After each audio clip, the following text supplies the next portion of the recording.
नमस्कार आदाब, मैं हूं सैयद मुबशिर और आप देख रहे हैं द एक्सप्रेस न्यूज़। दोस्तों, आज हम बात करेंगे यूक्रेन को लेकर। जिस तरीके से यूक्रेन और रशिया में आपसी जंग जारी है, उससे कहीं ना कहीं नुकसान दुनिया के कई देशों को हो रहा है। खासकर अगर हम बात करें भारत की, तो भारत के जो छात्र यूक्रेन में पढ़ाई कर रहे थे, वो किन हालातों में इस वक्त हैं, किस तरीके से इस वक्त हैं और उनकी क्या समस्याएं उनको सबसे ज़्यादा आ रही हैं, उनको लेकर हम चर्चा करेंगे। पिछले कई दिनों से हम देख रहे हैं कि लगातार जिस तरीके से यूक्रेन में जंग जारी है, वहाँ पर रशिया की जो फौज है वो शहरों पर कब्जा करती जा रही है, लेकिन जो भारतीय छात्र वहाँ पर फंसे हैं, सबसे ज़्यादा हालात ख़राब उनके हैं।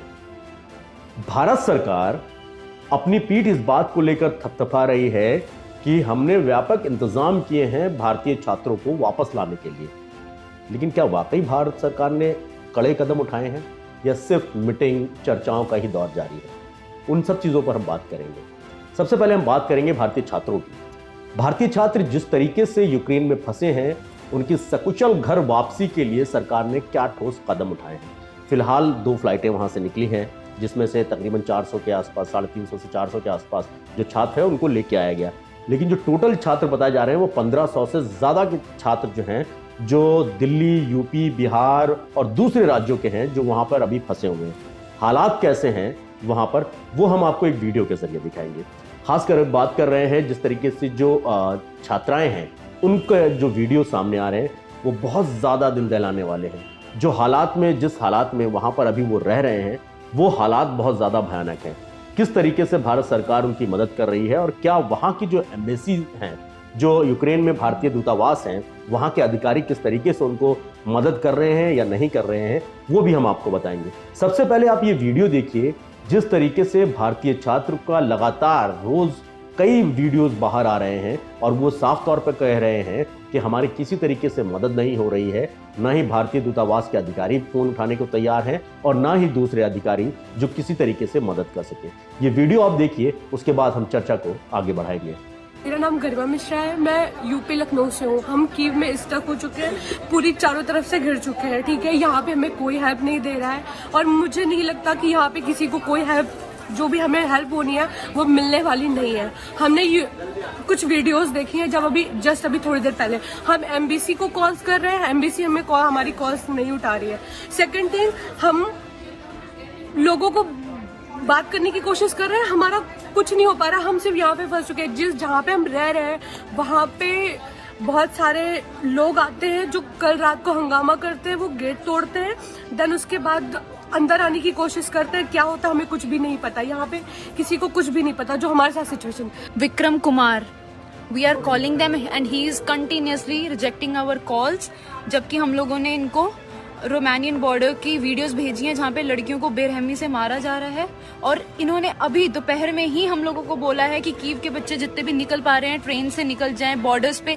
इस हालात में हम लोगों को गाइडेंस देने के बजाय ये लोग हमारे कॉल्स कट कर रहे हैं and they are completely ignoring us. सारी कंट्रीज की सारी गवर्नमेंट्स ने उन लोगों को निकाल लिया है, but Indian government is doing nothing for अस।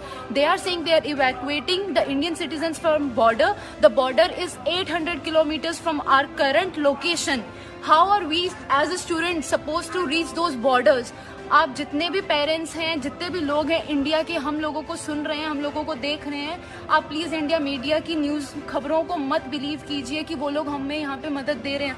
हम सारे सिचुएशन से, हम स्टूडेंट्स कब से बोल रहे थे हमारी एम्बेसी को, हमारी यूनिवर्सिटी को, हमारी एम्बेसी ऑफ इंडिया को, दैट हम यहाँ पे फंसे हुए हैं। और मैं और मेरे साथ में मेरी 2 रूममेट्स हैं, आशिता और दिव्या। आशिता जो है वो राजस्थान से है, दिव्या जो है वो मध्य प्रदेश से है। हम सारे बच्चे यहाँ पे स्टक हुए हैं। उन लोग को हमारी लाइफ की कोई भी वैल्यू नहीं है, इवन इंडियन गवर्नमेंट को हमारी लाइफ की कोई भी वैल्यू नहीं है। तो ये वीडियो आपने देखा, लखनऊ की एक छात्रा है गरिमा मिश्रा, अपना दर्द किस तरीके से ये बच्ची बयान कर रही है, और इस दर्द को जब उनके घर वालों ने देखा होगा, सुना होगा, तो उन पर क्या गुजरी होगी, जरा सोचिएगा। गरिमा मिश्रा जैसे सैकड़ों छात्र और छात्राएं ऐसे हैं जो अपने घर वापसी के लिए बेचैन हैं।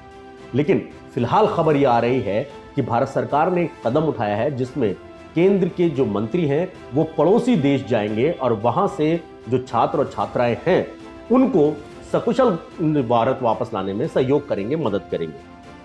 लेकिन जिस तरीके से ये ढिलाई हुई, जिस तरीके से इतना लेट लतीफ़ी का अगर हम बात करें वो हुआ, उसको लेकर भी कई सवाल खड़े होते हैं। पहला सवाल, आखिरकार जब आपको हालात मालूम थे तो आपने पहले एडवाइजरी क्यों नहीं जारी की, और जो आपके भारतीय छात्र यूक्रेन में और यूक्रेन के अलग अलग शहरों में जो पढ़ाई कर रहे हैं उनको वापस क्यों नहीं बुलाया गया। कोविड प्रोटोकॉल के चलते पहले से ही फ्लाइट्स वगैरह बंद थी और बहुत सारे नियम लागू किए गए थे, उन नियमों के तहत उनको पहले से ही आदेश जारी क्यों नहीं किया गया था। तीसरा सवाल, सबसे बड़ा और अहम सवाल, जो भारतीय दूतावास के अधिकारी हैं वो पूरी तरीके से भारतीय छात्रों की मदद क्यों नहीं कर रहे हैं।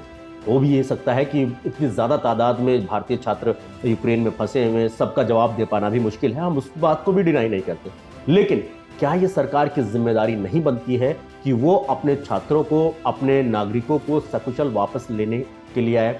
सबसे बड़ी मुसीबत, सबसे बड़ी दिक्कत अगर हम कहें वो भारतीय छात्रों पर इस चीज़ को लेकर है कि उनके पास पैसे की कमी है, काफ़ी दिन हो चुके हैं, खाने पीने की कमी है, दवाइयों की कमी है वहाँ पर, और जो घर वापसी के लिए जो टिकट है, जो फ्लाइट का टिकट है, हवाई जहाज का टिकट है, वो डबल रेट पर आ रहा है, जो सबसे बड़ी दिक्कत का सामना करना पड़ रहा है। अगर छात्र अपने पैसों से भी वापस आना चाहें, आ सकें वो, तो आराम से आ सकते हैं, लेकिन टिकट भी है। क्या ऐसे समय में सरकार को पूरी तरीके से इन भारतीय छात्रों को यूक्रेन से निकालने के लिए कोई व्यापक कदम नहीं उठाने चाहिए थे? क्या फ्लाइट्स को यह दिशा निर्देश नहीं देना चाहिए था? एविएशन मिनिस्ट्री में ये सर्कुलर जाकर नहीं होना चाहिए था कि जो भारतीय छात्र यूक्रेन में फंसे हैं, अगर उनके पास पैसे हैं तो वो अपना टिकट ले, वरना ज़्यादा से ज़्यादा तादाद में भारत के जो एविएशन मिनिस्ट्री है वो उनका इंतज़ाम करेगी। लेकिन जिस तरीके से पूरा राजनीति हुआ, जिस तरीके से पूरी राजनीति को आगे बढ़ाया गया इस मुद्दे को लेकर, वो कहीं ना कहीं सवालों के घेरे में। तो अब देखना यह है कि जिस तरीके से लगातार यूक्रेन में जो जंग जारी है, आपसी संवाद की बात कही जरूर जारी है, भारत सरकार आगे क्या कदम उठाएगी ये तो खैर आने वाला वक्त बताएगा। लेकिन हम दुआएं करते हैं, हमारी यही कामना है कि जो भारतीय छात्र छात्राएं जो यूक्रेन में फंसे हैं वो सकुशल अपने घर वापस आ पाएं। अगर अभी तक आपने हमारे चैनल को सब्सक्राइब नहीं किया है तो हमारे चैनल को सब्सक्राइब जरूर कर लीजिए, ताकि आपको ताज़ा खबरें, अपडेट मिलता रहे। नमस्कार।